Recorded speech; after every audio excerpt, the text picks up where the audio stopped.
हिंदू खतरे में है मानते नाराज कालीघाट शक्ति पीठाश्रमे जगतगुरु श्री सुंदर गिरी महाराज। হিন্দু খাতরে মে হ্যাঁ, আপনি কি মনে করেন আদৌ হিন্দু খাতরে মে? আমি একেবারেই মনে করি না, কারণ হিন্দু অবশ্যই ভয়ের মধ্যে নেই। কারণ ভয়ের মধ্যে নেই এই কারণে, কারণ হিন্দু মনে করে সে আত্মা। যতক্ষণ না সে নিজেকে আত্মা বলে ভাবছে, শুধু দেহ বলে ভাবছে, তাহলে সে হিন্দু নয়। শনিবার দুর্গাপুরের কনিষ্ক মোড়ের ময়দানে গীতা পাঠের আসরে এসে রাজ্যের বেলডাঙ্গা ও ধুলিঘাটের প্রসঙ্গ তুলে রাজ্যের শাসক দলের নাম না নিয়ে আক্রমণ সানিয়ে মানুষ এখন গীতার শ্মশান যাত্রা করছে না, এখন মানুষ গীতা পড়তে শিখেছে বলে দাবি করে জগৎগুরু শ্রী সুন্দর গিরি মহারাজ জানান। সাধারণত দেখে থাকতাম আগে যে বাড়ির কোনো প্রিয়জন মারা গেলে তার সঙ্গে একটা গীতে দিয়ে দেওয়া হতো, যেন গীতার শ্মশান যাত্রা হচ্ছে। সেই অবস্থা থেকে মানুষ কিন্তু বেরিয়ে এসছে। মানুষ শুধু এখন গীতার শ্মশান যাত্রা করছে না, যে মৃতদেহের উপর একটা গীতা দিয়ে দিলাম, শ্মশান পর্যন্ত সেই গীতা চলে গেল। এখন মানুষ নিজে গীতা পড়তে শিখেছে, গীতার অর্থ অনুধাবন করতে এবং নির্ভীক হওয়া শিখেছে। গীতার যে বাণী, মূল বাণী যে নির্ভীক হওয়া, অন্যায়ের বিরুদ্ধে রুখে দাঁড়ানো এবং অধর্মের পরাজয়ের জন্য ধর্মের পক্ষ নেওয়া, এটা মানুষ উপলব্ধি করছে আজকে। এই বেলডাঙ্গাতে কি দেখছি আমরা, এটাকে ধুলাগড়ে কি দেখেছি আমরা, দেগঙ্গাতে কি দেখেছি, এই যে জায়গাগুলো দেখছি, এগুলো কি অরাজকতা নয়? আর আজকে আমাদের রাজ্যে যে বিভিন্ন যারা কেন্দ্রীয় প্রতিনিধি দল, যারা ইনভেস্টিগেটিং এজেন্সি, তারা কি সেখানে হানা দিচ্ছে না? এই তো 3 দিন আগে আপনার প্রায় 1000 কোটি টাকার কেলেঙ্কারি পাওয়া গেল, তার আগে 700 কোটি টাকার কেলেঙ্কারি পাওয়া যাচ্ছে।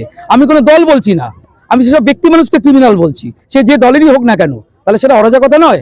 আমার রাজ্যে হচ্ছে, এটা তো আমি অরাজক বলবোই। নির্বাচনের আগে এটা বিজেপিরই একটা পরিকল্পনা, এইভাবে করে হিন্দু সম্মেলনের নাম দিয়ে এটা একটা প্রচার করা হচ্ছে।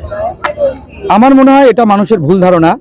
যদি মনে হয় তাহলে আমাদের রাজ্যের শাসক দল, তাদেরকে আমরা দাবি জানাচ্ছি যে আপনারা, যদি আপনাদের মনে হয় যে বিজেপি 9000 জায়গায় গীতা পাঠের আয়োজন করেছে, আমার অনুরোধ, আপনারা 10,000 জায়গায় গীতা পাঠের আয়োজন করুন, সেখানে মুখ্য অতিথি হিসাবে, এবং যদি সংগঠনের প্রয়োজন হয় আমি আপনাদের পাশে এসে দাঁড়াবো, আমি তাদের অনুরোধ করছি। বলা হচ্ছে হিন্দু খাতরে মে হ্যাঁ, আপনি কি মনে করেন আদৌ হিন্দু খাতরে মে?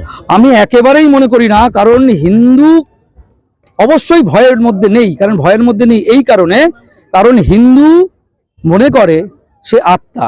যতক্ষণ না সে নিজেকে আত্মা বলে ভাবছে, শুধু দেহ বলে ভাবছে, তাহলে সে হিন্দু নয়। পৃথিবীর অন্য যে মতবাদগুলো আছে, তারা মনে করে যে জিন্দেগি না মিলেগি দুবারা, আমার এই দেহের মৃত্যু হয়ে গেলে আমার দ্বিতীয়বার জন্ম হবে না।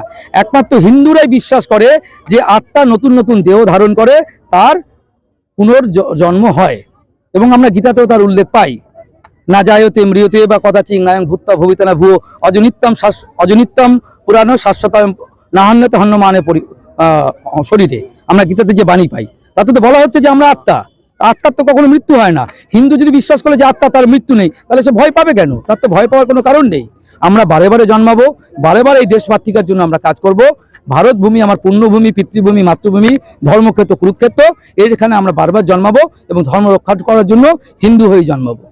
মানুষের কাছে, আপনাদের কাছ দিয়ে মানুষের কাছে আমার প্রশ্ন, আপনারা যদি মনে করেন আপনারা গুড গভর্নেন্স পাচ্ছেন, সুশাসন পাচ্ছেন, তাহলে আপনারা আপনাদের ভোটাধিকার প্রয়োগ করবেন। আপনারা যদি মনে করেন আপনারা সুশাসনে নেই, অবস্থার পরিবর্তনের দরকার, তাহলে আপনারা যাকে মনে করবেন যারা যোগ্য, সেখানে আপনাদের ভোটাধিকার প্রয়োগ করবেন। দুর্গাপুরে জগৎগুরু শ্রী সুন্দরগিরি মহারাজের বক্তব্য প্রসঙ্গে এদিন রাজ্যের বিরোধী দল বিজেপি নির্বাচনী কৌশল বলে পাল্টা দাবি করে দুর্গাপুর 2 নম্বর ব্লক তৃণমূল কংগ্রেস সভাপতি উজ্জ্বল মুখার্জি বলেন, গীতা পাঠটা কারা করলো? আপনাকে এটা আমি প্রশ্ন করি। রাজনৈতিক উদ্দেশ্য নিয়ে যে গীতা পাঠ করা, এটাকে ধর্ম বলে না। ধর্ম বলে আমরা তো গীতা পাঠ করি, আজকেও তো আমি বাড়িতে বসে গীতা পাঠ করেছি। ওটা বাড়ির ভিতরে করা যায়, এটা তো রাজনৈতিক গীতা পাঠ। এগুলো RSS বিজেপি এদের এজেন্ডার মধ্যে পড়ে। যখন কোথাও ভোট আসে, তখন তার আগে কোথাও গীতা পাঠ, কোথাও আরও কিছু। একবার তো সে ইট থেকে শুরু হয়েছে, এই ইয়েটাকে বাবরি মসজিদটাকে ভেঙে দিয়ে জয় শ্রীরাম ইট, সেই ক্ষেত্রে শুরু হয়েছে। কখনো রথ নিয়ে বেরোলেন ওই যে আমাদের আদমানি সাহেব। তারপরে বিভিন্ন সময় বিভিন্ন, কখনো কেউ দাড়ি রাখে, কেউ দাড়ি কেটে দেয়। এই আবার এখন গীতা পাঠ চলছে অনেক, কোথাও লক্ষ কণ্ঠ, কোথাও বলছে সহস্র কণ্ঠ।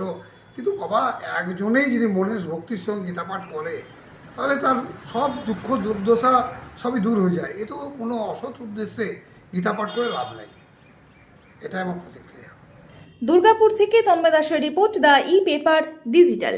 DSMS, a premier management college in Durgapur. Admission open for hotel management, hospital management, tourism management, BBA, BCA and nursing. Excellent training and placement assistance. Join now. DSMS, gateway to success. অসাধু developer, দালাল চক্র এবং জালিয়াত থেকে সাবধান থাকুন, যাতে জমি, plot, flat, বাড়ি ইত্যাদি ক্রয় করার পর আইনি জটিলতার মধ্যে পড়তে না হয়। একজন সচেতন ক্রেতা হন, সরাসরি আমাদের সাথে যোগাযোগ করুন। আসানসোল দুর্গাপুর উন্নয়ন কর্তৃপক্ষের জমির ওপর কোনরূপ অবৈধ দখলদারি বা নির্মাণ নজরে পড়লে তৎক্ষণাৎ আমাদের জানান। কল করুন আসানসোলের ক্ষেত্রে 9046223651, দুর্গাপুর 9046223650। ইদানিং দেখা গেছে বেশ কিছু জাল নথিপত্র এডিডিএতে জমা দিয়ে কিছু প্রতারক তাদের কাজ সম্পূর্ণ করার প্রয়াস করেছেন। এ প্রসঙ্গে জানাই, এ ধরনের জালিয়াতির খবর মিললে সেই ব্যক্তির বিরুদ্ধে আইনানুগ ব্যবস্থা নেওয়া হবে। আসানসোল দুর্গাপুর উন্নয়ন কর্তৃপক্ষ দ্বারা জনস্বার্থে প্রচারিত।